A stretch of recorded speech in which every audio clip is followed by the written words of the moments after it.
ഇന്ന് കൊല്ലം തേനി ദേശീയപാതയിൽ കുണ്ട്രയ്ക്കടുത്ത് ആറുമുറിക്കടയിൽ മഹേന്ദ്രയുടെ B6 വാഹനം നടത്തിയ ആക്സിഡൻറ്റിൻ്റെ വീഡിയോസാണ് നമ്മൾ ഈ കാണുന്നത്. കൊട്ടാരക്കര ഭാഗത്തു നിന്ന് കുണ്ട്ര ഭാഗത്തേക്ക് പോരുന്ന B6 ഓപ്പോസിറ്റ് സൈഡിൽ നിന്ന് വന്ന മഹേന്ദ്ര പിക്കപ്പിനെ ഇടിക്കുകയായിരുന്നു. മഹേന്ദ്ര പിക്കപ്പിനെ ഇടിച്ച് നിയന്ത്രണം വിട്ട് സൈഡിൽ നിർത്തിയിരുന്ന മാരുതി, കിയ, പിന്നെ ഒരു ബൈക്ക്, പിന്നെ ദോസ്ത്, ഈ 4 വാഹനങ്ങളിലും ഇടിക്കുകയായിരുന്നു. വണ്ടിയുടെ അമിത വേഗതയാണെന്നാണ് പറയുന്നത്. ദേശീയപാതയിൽ കുറച്ച് ബ്ലോക്കുകൾ അനുഭവപ്പെട്ടിട്ടുണ്ടായിരുന്നു. ആർക്കും അപകടം റിപ്പോർട്ട് ചെയ്യപ്പെട്ടിട്ടില്ല. പക്ഷേ മാരുതി വാഹൻ പൂർണ്ണമായി തകർന്നു. കിയയും ഓൾമോസ്റ്റ് മൊത്തം തകർന്നു. B6ൻ്റെ ചെയ്സ് അടക്കം പൊട്ടിപ്പോയിട്ടുണ്ട്. അത് വലിയ രീതിയിൽ ആക്സിഡൻ്റാണ്. പിന്നെ B6 വാഹനത്തിൻ്റെ സേഫ്റ്റി ഇതിനകത്ത് പറയാം. വണ്ടിയിലുണ്ടായിരുന്ന ആൾക്കാർക്ക് യാതൊരുവിധ പരിക്കും കാര്യങ്ങളും ഇല്ല. അവർ എല്ലാം രക്ഷപ്പെട്ടിരിക്കുന്നു. ഒരു അപകടം ഇല്ലാതെയായിരുന്നു.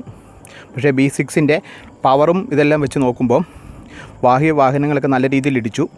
ഇത് ഓപ്പോസിറ്റ് വന്ന പിക്കപ്പിലേക്ക് ഇടിക്കുകയും പിക്കപ്പിൽ നിന്ന് ഇടിച്ച് നിയന്ത്രണം വിട്ട് അവിടെ പണിക്ക് വേണ്ടി നിർത്തിയിട്ടിരുന്ന മാരുതി കാറിൽ ഇടിക്കുകയും മാരുതി കാറ് ഓപ്പോസിറ്റ് അടുത്ത സൈഡിൽ നിർത്തിയിരുന്ന കിയയിലേക്ക് പോയി ഇടിക്കുകയും ഈ B6ഉം കിയ കാറിലെ സൈഡിൽ പോയി ഇടിക്കുകയും ചെയ്തു.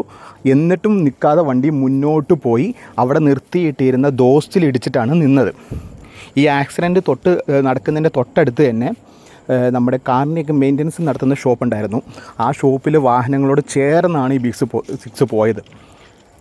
കുറച്ചും കൂടെ ഉണ്ടായിരുന്നെങ്കിൽ വലിയൊരു അപകടമായി മാറുമായിരുന്നു.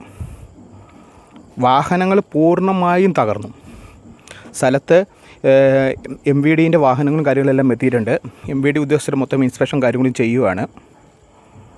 അമിത വായനയും വേഗതയും നിയന്ത്രണമില്ലായ്മയുമാണ് ആക്സിഡൻറ്റിന് കാരണം എന്നാണ് പറയുന്നത്.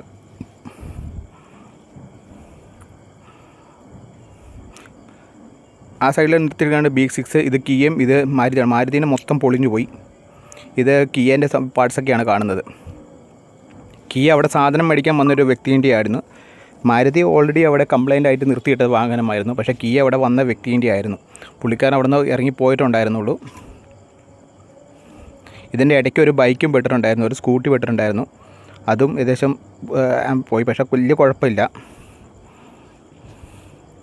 B6 കണ്ട് മാരുതി ഈ സൈഡിലാണ് മാരുതിൻ്റെ വശത്ത് പോയി ഇവിടെയാണ് ഇടിച്ചത്. ഫ്രണ്ടിൽ B6ൻ്റെ ഒരു സൈഡിലും ഫ്രണ്ടിലുമാണ് കംപ്ലൈൻറ്റുകൾ മൊത്തം. ഫ്രണ്ടിലെ ടയറും എല്ലാം പൊട്ടിപ്പോയി. എൻജിൻ്റെ അവിടെയുള്ള ഭാഗങ്ങളിലെയും ചെയ്സ് അടക്കം പോയി. ഇലക്ട്രിക് വണ്ടിയാണ്. അപ്പോൾ അവിടുത്തെ കാര്യങ്ങളെല്ലാം നഷ്ടപ്പെട്ടിട്ടുണ്ട്. ചെയ്സ് അടക്കം പൊട്ടിയിട്ടുണ്ട്. ഓൾമോസ്റ്റ് എല്ലാ എയർ ബാഗും പൊട്ടിയതുകൊണ്ട് സേഫ്റ്റി ഇതിലാണ് നിൽക്കുന്നത്. ഓൾമോസ്റ്റ് എല്ലാ എയർ ബാഗും പൊട്ടിയിട്ടുണ്ട്.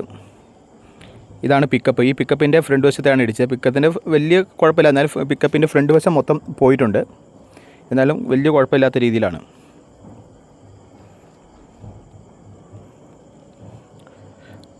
കുറച്ചധികം ബ്ലോക്കുകൾ നേരത്തെ അനുഭവപ്പെട്ടിട്ടുണ്ടായിരുന്നു. ഇപ്പം MVD ഉദ്യോഗസ്ഥരും പോലീസുകാരും സ്ഥലത്തെത്തി ബ്ലോക്കൊക്കെ നിയന്ത്രിച്ചു.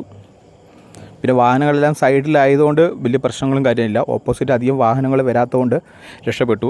സ്കൂൾ പരീക്ഷ കഴിഞ്ഞ് എല്ലാവരും പോകുന്ന സമയമായിരുന്നു. ഈ ദോസ്തിൽ ഇടിച്ചിട്ടാണ് വണ്ടി ദോസ്തിൻ്റെ ഫ്രണ്ട് വശത്ത് ഇടിച്ചിട്ടാണ് വണ്ടി അവിടെ നിന്നത്. ആ വണ്ടി അവിടെ പണി നടക്കുന്നുണ്ടായിരുന്നു. ആ വണ്ടീൻ്റെ അടുത്ത് കൂടെയാണ് പോയത്. ആ വണ്ടിക്കാരൻ എന്തായാലും ഭാഗ്യമുണ്ട്. ആ വണ്ടി എന്തായാലും രക്ഷപ്പെട്ടു. B6 ഇപ്പോൾ ഒരുപാട് ആക്സിഡൻറ്റ്